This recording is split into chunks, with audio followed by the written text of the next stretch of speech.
magandang umaga sa inyong lahat mga kababayan, and welcome back sa ating vlog. So sa mga bago pa lang sa ating channel, at huwag po natin kalimutan mag-subscribe and pahit na din po ng notification bell upang lagi kayo updated sa mga kaganapan o pagbabago dito sa ating Manila Bay rehabilitation mga kababayan. Tulad yan ngayon mga kababayan, at napapansin natin nandito lahat ang ating mga MMDA, DPS and Estero Ranger, no, at iba pa. Sila ay nag-volunteer dito na upang maglinis dito mga kababayan, no. Ating iba naman ay dito sila naka-assign, no, mga MMDA. So ngayong araw mga kababayan, yan, bigla sila, marami sila pumunta dito, siguro mga sa iba't ibang lugar din yan mga kababayan na assign yung iba, but yun nga, ngayong araw nandito sila tumulong sa paglilinis mga kababayan, no. So yan, kitang-kita natin, no, ang nandyan sila lahat nagpupulot ng mga basura. So yun mga kababayan, ang ating sitwasyon na dito sa Black Sand, no. Unti-unti na po bumabalik ang ating black sand and then in white sand, no. So i-correct natin yung mga maling informasyon na sinasabi ng iba sa ating mga kababayang Pilipino. Na wash out daw ang white sand, no. Hindi po na wash out mga kababayan, at kitang-kita natin sa video, buo po iyan lahat, So natabunan lang ng basura ang ating dalampasigan gawa ng bagyong Fabian, no. So dinala dito yung basura lahat, tinabunan yung white sand and black sand mga kababayan.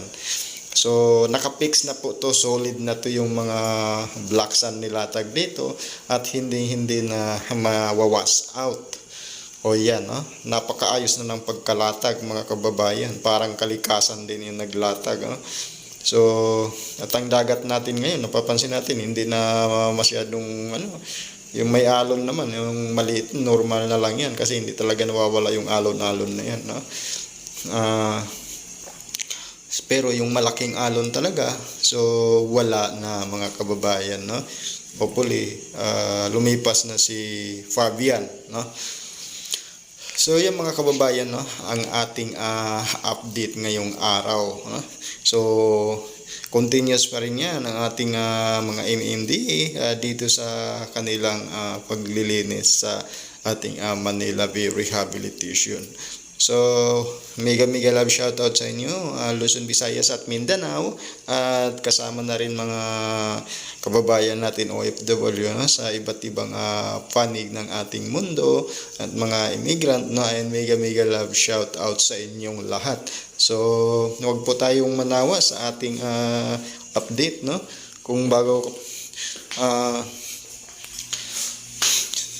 huwag po natin kalimutan i-share sa ating mga kababayan ang ating video, para upang mas marami pa po tayong ma-update sa mga pagbabago dito sa ating Manila Bay. So yan mga kababayan, no, ang ating dalampasigan napapansin natin. So may buhangin na yan dyan sa loob sa ng dagat, kaya napapansin natin nagkukulay blue na yan, no? Hindi na siya itim na kababayan, kaya gawa ng nalatagan na yan mga kababayan, ilalim yan ng buhangin. So napakaganda na ng ating karagatan dito, at siyempre hindi na mabaho mga kababayan. So tuloy-tuloy po tayo mga kababayan at sa ating pagmo-monitor dito sa ating manggagawa, no, ngayong araw. At ayan, napakalinis na talaga. Halos wala akong masabi mga kababayan. At grabe ang ating Manila Bay ngayon. Hindi talaga natulad ng dati, kasi noon wala talaga halos tumatambay ng minsan, no. So makikita natin mamaya mga kababayan, ang dami yan tumatambay dito, pag lalo na sa hapon mga kababayan.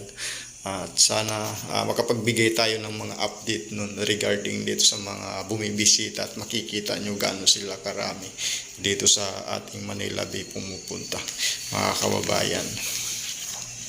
So yan po mga kababayan, ang ating mga MMDA, continue sila sa paghahakot palabas ng basura. Napakarami at sako-sako talaga inaano nila dyan sa loob.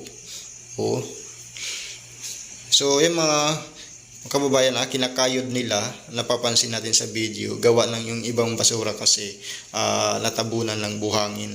Kaya ang ginawa ng ating MMDA, kinakayod nila upang yung nasa ilalim lalabas yung basura. So pag naipon nila na at marami na, sa kanila linalagay na sa sako rin yan, hahakutin palabas. Grabe yung ganda na nang bumabalik na talaga sa normal, mga kababayan. Nakaka-excite, no? Hopefully itong matapos na itong phase 2 area at malagyan na rin ng dolomite, no? At makikita natin ang kagandahan ng ating Manila Bay, mga kababayan. So itong black sand, mga kababayan, lalagyan pa yan ng dolomite sand, no? Hindi yan kumbaga na black sand na lang. Iko-continue yan dito, ang white sand na yan, hanggang dito. Mahaba yan, mga kababayan. So doon natin makikita ang kagandahan ng ating Manila Bay. So malupit nun, mga kababayan, aabangan natin yun, na ang construction nito, mga kababayan. Grabe. So ito lang talaga yung man-made result dito sa ating Manila. Hindi na natin kailangan pumunta ng Boracay, iba't ibang lugar, Palawan. So sa mga kulang in budget, pwede na tayo magtiyaga dito sa ating Manila Bay. So isa sa mga kumbaga na binigyan tayo ng ating Pangulo na kasiyahan, libangan o palipas oras, tambayan dito sa ating Manila Bay. At saka malaking rin to sa ating bansa, mga kababayan. At wala nang basura, malinis, magandang resort na ang pinalit. Ganun lang yung mga kababayan. So ito yung mga bagay-bagay na hindi makakalimutan ng ating mamamayang Pilipino, no? Kasi pag puro basura, sasabihin pa ng ibang bansa, ay putik ang Pilipinas, baho-baho, no? Ang daming basura sa Manila Bay. Ganun yun. Pero ngayon, mga kababayan, nabaliktad na. Ang Pilipinas sobrang ganda, grabe ang feedback sa iba't ibang bansa. Yung pinagawa nun ng ating Pangulo, President Duterte, yung time niya presidente or bilang namamahala sa Pilipinas, yan, nakikita natin, pinaayos niya talaga yung resort, na ginawang resort, ang Manila Bay. So ngayon, ang dami mga kababayan natin Pilipino, kumbaga, na nabigyan talaga ng kasiyahan, katuwaan, tambayan, ganyan, pati mga foreigner, so pupunta na dito, mga kababayan. Imagine yun, ang laki talaga ng pagbabago ng Manila Bay Rehabilitation pag natapos na ito. So yan, mga kababayan, napapansin natin sa ating video, mangilan-ngilan lang ang mga bisita pa natin dito ngayon. Ang marami lang talaga mga manggagawa. Pero mamayang hapon, mga kababayan, dyan ang aasahan natin, dadagsa talaga yan ang mga kababayan natin. So yan, mangilan-ngilan lang sila dyan nakaupo sa labas, ayan sa umay upuan, mga kababayan, So tuloy-tuloy po tayo, mga kababayan. Kaya kung ikaw ay hindi pa nakabisita dito sa Manila Bay Rehabilitation, bumisita ka na, kasi grabe talaga, at makakamtan mo dito ang sariwang hangin at sariwang amoy ng dagat. Nakaka-relax, mga kababayan. Masarap magtambay, magpa-relax ka dito sa Dalampasigan. Wag lang tayo pupunta sa may mga ginagawa ng ating mga kontraktor. At saka iwasan lang natin yung mag-crowded na social distancing lang tayo kasi pinapatupad pa ng ating government yan gawa ng pandemic, no? So yun mga kababayan, continuous pa rin tayo mga kababayan at kasalukuyan tayo nandito ngayon sa tuloy-tuloy po ang ating update. So once again, mega love shoutout sa ating Luzon, Visayas, Mindanao at mga kababayan natin sa iba't ibang panig ng ating mundo, ang mga OFW. So mega love shoutout sa inyo lahat.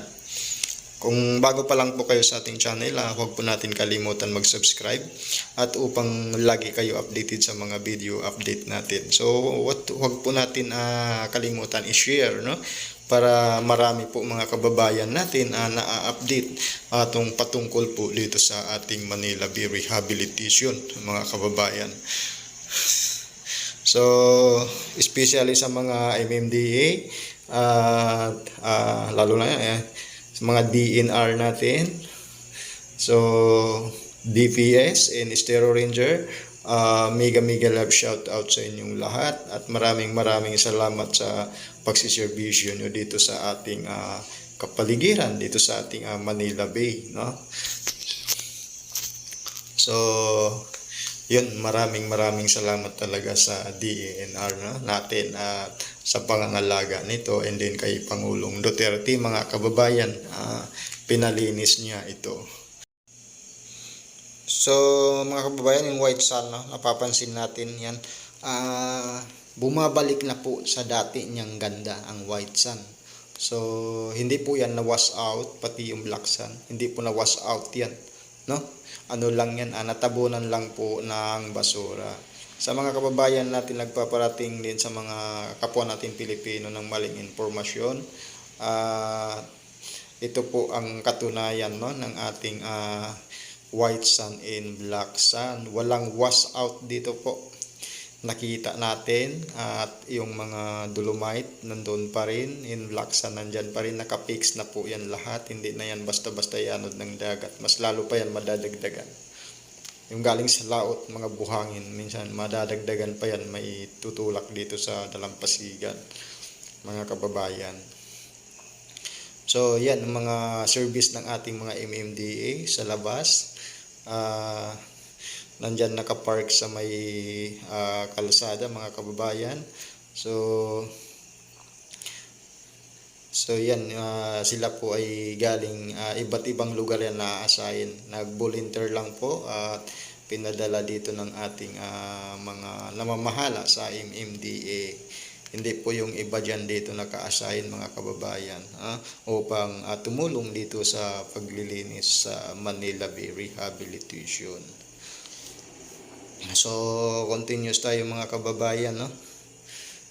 At huwag po kayong manawa at tuloy-tuloy ang ating update. Aabangan nyo sa susunod natin mga video, mga kababayan, no?